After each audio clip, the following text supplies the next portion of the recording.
Good morning and welcome to my YouTube channel, Pain Free Partha. And my slides, around 400, are there available free of download, free editable in painfreepartha.com. So, what I'm going to tell something in the next 10 minutes is going to be only 10 minutes video. Okay, microcirculation. So, whenever I talk anything on academics, I put a big salute to the legendary teacher of 2 centuries. When I went to the internet and saw what I am going to teach about microcirculation, there was a textbook on microcirculation. That means the knowledge, the depth, the extent of this topic, I was just stunned. Now, I will go with an example. A septic patient has got a BP of 110/70. Now we see cardiac output is normal, but lactate is high, urine output is low, and why these organs are failing? BP is fine, but why should there be a heart is pumping fine? Why should the organs fail? Because we know the macro circulation is normal and micro circulation is impaired. Oxygen cannot reach the cells effectively. Now we go to the next scenario, will come later. The micro circulation, what is the basic concept? My professor used to say, when I put a central line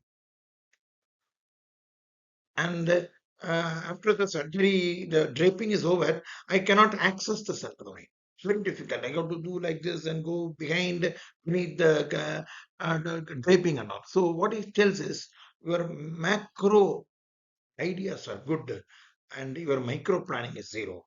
That is what he used to tell. So that is microcirculation is the smallest vessel which gives the oxygen to the tissue. That is what is microcirculation is the smallest vessel that gives oxygen to the tissue. It includes arterioles, capillaries, microvascular network. Okay. It is essential for cellular metabolism and waste removal. It's the largest endothelial surface. There are certain specific organ-specific architecture. The microcirculation of kidneys may not be the same as microcirculation of the muscle. Microcirculation of the muscle may not be the same as the microcirculation of the brain. So it is a foundation of tissue perfusion or basically oxygenation, tissue homeostasis.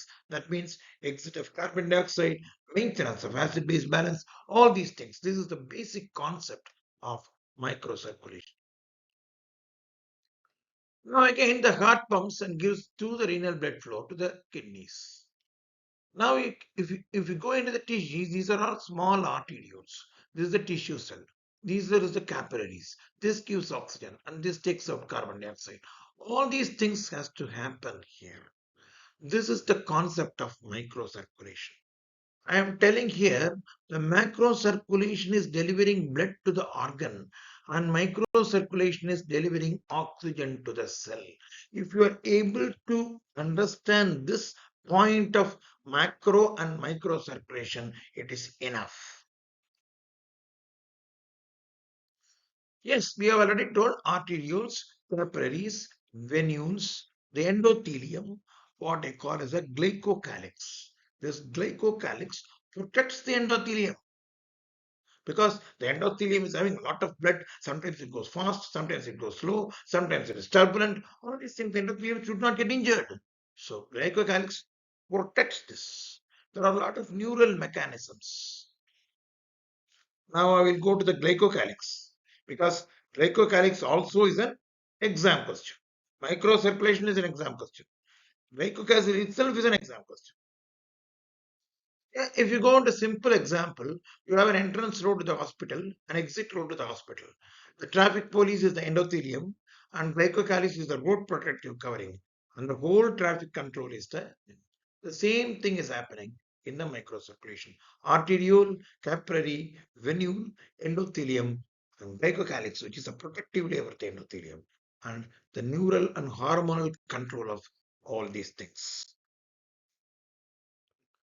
We have already told it delivers oxygen to the tissues, it takes out carbon dioxide, it maintains hemostasis, and also it prevents homeostasis. Okay, those are two different things. If the endothelium is injured, now the platelet starts to there.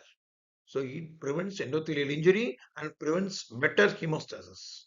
It preserves organ functions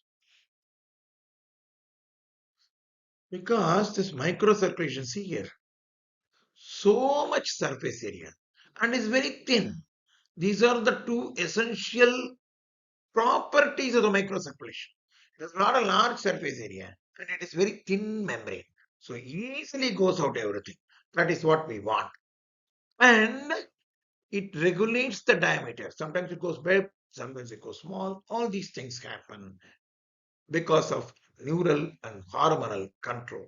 So these are the essential properties. Number one, large surface area. Number two, diffusion barrier is very thin. Yes, I have already told myogenic response, metabolic factors, sympathetic nerves, endothelial mediators, nitric oxide. So all these factors, they regulate the microcirculations. Now I have told something about glycocalyx, and glycocalyx is also an exam question. This is the glycocalyx. Now you can see the glycocalyx. This is the glycocalyx, endothelial. It's a thin gel-like protective layer that lines inside of the blood vessel. This is the vascular wall. This is the endothelial cell, and it protects the endothelial cell. It prevents unwanted clotting, reduces inflammation, protects the vessel wall. This is if that is damaged by anything, for example, sepsis, you have a danger because it is important in protection of endothelial cell and it is needed for tissue oxygen delivery and exit of carbon dioxide. Acts as a protective coating. It prevents leaks, clots. When it is damaged, the tissue oxygen delivery worsens. The vessels become leaky. There is an inflammation. So there is no pakka oxygen delivery to the tissues. For example, you may be having a blood pressure of 120/70, but you are having a major surgery, trauma with diabetes. The blood vessels are leaky and the microcirculation is worsened and the tissue damage is going on. Lactate is increasing, urine output is decreasing. That is what has happened on the first slide. Now, you know that was has happened on the first slide we saw. Why should this blood pressure of 170 oliguria comes? DIC setup. Now, can you measure microcirculation? Yes, somewhat, because common urine output is a good circulation. Okay. The decreasing lactate is something else. The capillary refill time, especially in the ears and fingers. This is very important. Capillary refill time should be less than 3 seconds. Then only your microcirculation is okay. It's a simple thing to find out the microcirculation.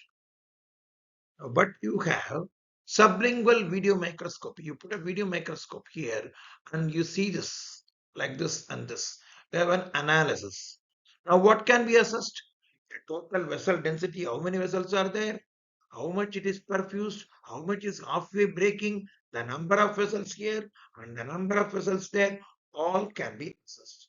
Now you can see here, beautiful. That is very good sublingual videoscopy. Here you can see number of vessels has decreased and this lamination also have become half of way, blocked everything. This is a sepsis. So we can assess microcirculation not only by CRT, capillary refill time, in the fingers and in the ear, but also due to the sublingual video laryngoscopy.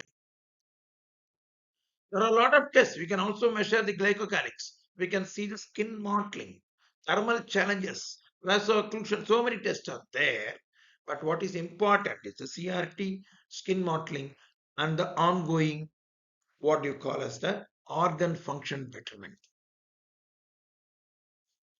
Now, what do you mean by the term hemodynamic coherence? For example, the macrocirculation, the BP is 120/70, the radial pulse is felt, the brachial pulse is felt, but everything is felt, but urine output is decreasing. That means microcirculation and macrocirculation are not coherent. If the severe illness disrupts this hemodynamic coherence, then Normal BP may mislead clinicians frequently. Tissue hypoxia persists despite acceptable macrocirculation. So, microcirculation requires independent assessment. So, what is our goal? Goal is not about maintaining blood pressure. That is what we do many times. You put a spinal and start giving noradrenaline or effusion or phenylephrine. You maintain the BP. Are we doing? Are we doing the therapeutic goal? Are we maintaining the BP? Are we maintaining tissue oxygenation or not? This is what is hemodynamic coherence and hemodynamic incoherence. Now I will tell you a patient with severe dehydration, for example, diarrhea, vomiting, BP of 80/50, cold hands, delayed capillary refill, low urine output. Now, you give 1 liter of IV oral, BP increases to 110/70. Macrocirculation is super. Heart rate decreases 110 to 86. Hands become warm, capillary become normal, urine output increases. These things, the microcirculation is better. These two things, the macrocirculation is better. So, all these things, macro better, micro better. This is what is called coherence. Now we go to another. A patient with septic shock receives IV fluids, noradrenaline.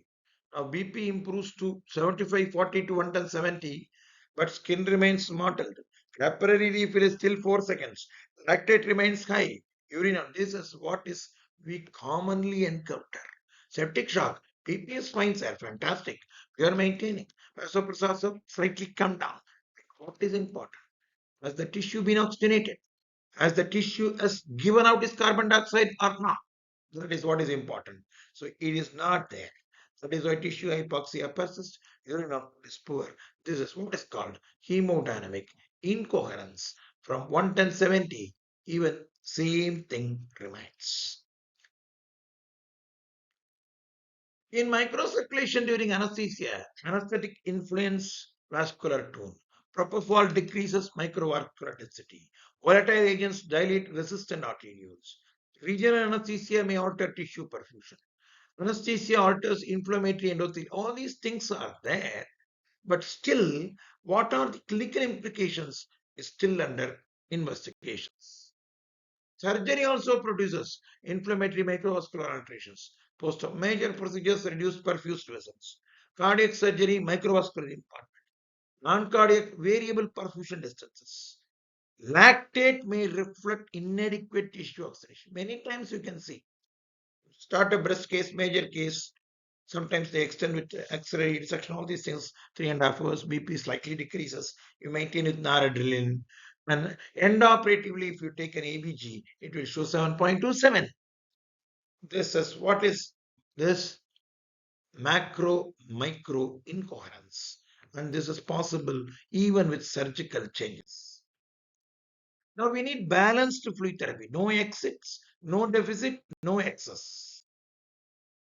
Now, what I want to tell with this. So start with noradrenaline whenever the BP falls, maintain the BP and be happy. Don't do like this. Yes, we need to make the macro circulation better. That is no matter at all. Yes, you need to make BP 170. That is okay. You may need to get down the heart rate from 140 to 110. Okay, you are gonna, but check on the microcirculation. Has the skin mottling decreased? Has the capillary refill time improved? Has the urine output improved? Has the lactate? If that is not there, then there is a hemodynamic incoherence. We need to work on it. And we need to think what should be done. Then only, yes. Glycocalyx preservation have we done? Direct monitoring we have done. Perioperative optimization includes also microvascular conservations. We are optimizing perioperatively. Just think of all these things. As the pouring, output is pouring. Yes, at the end of the surgery, you will have a pH of 7.4. You will have a lactate of less than 2. Then only you have optimized your microcirculation good. Yes, future anesthesia may emphasize complete microvascular or microcirculation monitoring during anesthesia. Thank you very much. Visit me at painfreepartha.com and all my slides are available at YouTube Pain Free Partha. Thank you all.